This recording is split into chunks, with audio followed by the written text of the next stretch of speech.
Thou shalt not commit adultery, the faithfulness of God and a call to purity. My dear friends, this was a scene in a Marathi movie. The man had committed adultery and his wife came to know. So he comes to his wife and asks her, "Will you forgive me?" And the woman on the other side asked him, "If I had to do that, would you forgive me?" This man was tongue-tied. He could not say anything. My dear friends, adultery is not only an act against marriage, it is definitely an act against marriage, but it is an act against the basic fabric of society, that is family. And therefore, it attacks the basic structure or the institution of the society, which is the family. Not only the spouses are affected, but also the children are affected, and in turn, families are affected, and society at large is affected. It goes against what God has created to be sacred, what God has created to be holy. And therefore, it is not just an act between the two, the spouses, but it is an act that goes against integrity, fidelity, and love. In Exodus chapter 20, verse 14, we have God giving us this commandment, do not commit adultery. But in the Gospel, the Sermon on the Mount, chapter 5, verse 27 and 28, Jesus goes beyond it. Jesus says, not only an act of adultery, that is not permissible, that is not allowed, but also a look of adultery, that is lust. That also is adultery in the heart. And therefore, Jesus highlights that it is not just the act, the attitude that has to be understood. Jesus calls us for a purity which is not just external, but internal. It is the purity of our desires. It is the purity of our thoughts. It is the purity of our personal choices. And therefore, my dear friends, this commandment calls us for a wider outlook of life.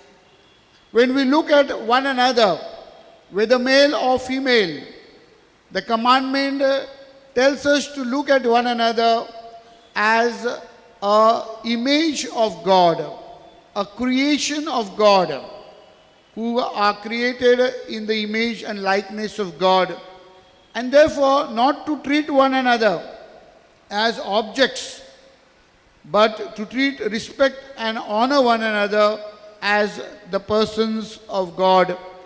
And therefore, we have to respect this commandment from this perspective. If you look into the society today, through our mobiles, through our social media, through our television, films, or posters, all those are gearing towards creating a tension in the family, destroying relationships, and looking at love in a very narrow perspective. A few years ago, there was a Hindi serial which calls us for pure rishte, meaning to say good relationship, pure relationship. And if you see the serial, you will find all disoriented relationships. One marrying the other, the second marrying the third marrying the fourth, and the movie is, serial is titled Achhe Rishte.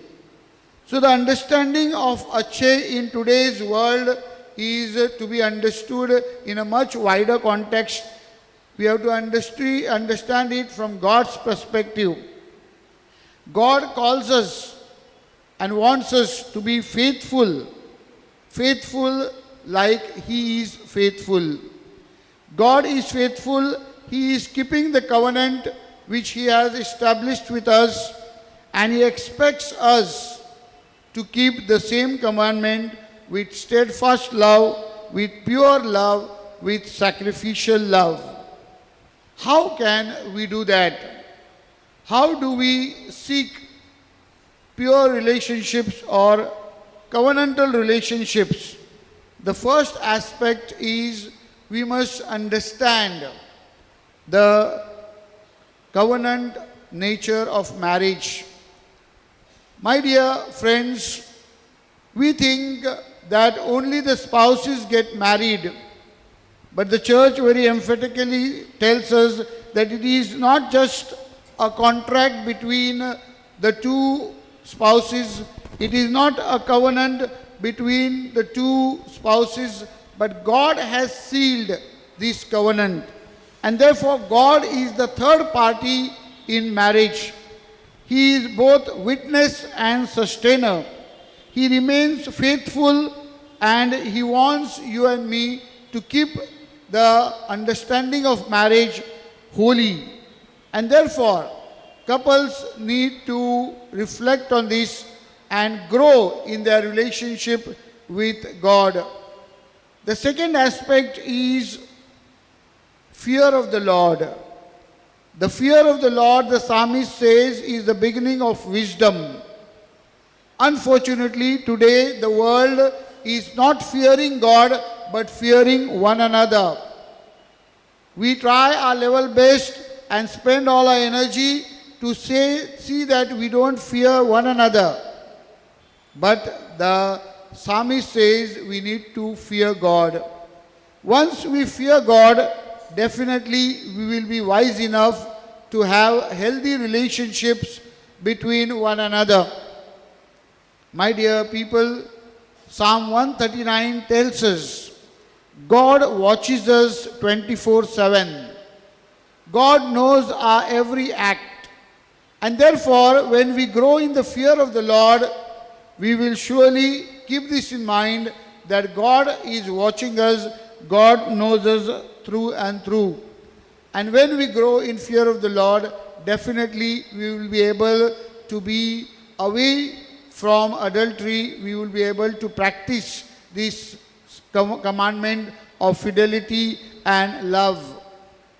The third aspect which I would focus is invest in spirituality. Build up strong relationships with God, and this strong relationship with God will surely help us to grow in intimacy with God and with one another, and respect one another as God's creation in the image and likeness of God. And therefore, as we have gathered at the feet of Our Lady of Perpetual Succor, let us ask God to bless each one of us, that we may grow in respecting one another, we may grow in our relationship with the Lord by fearing the Lord, and we may invest in a deep relationship with God so that we may grow in true relationship with one another.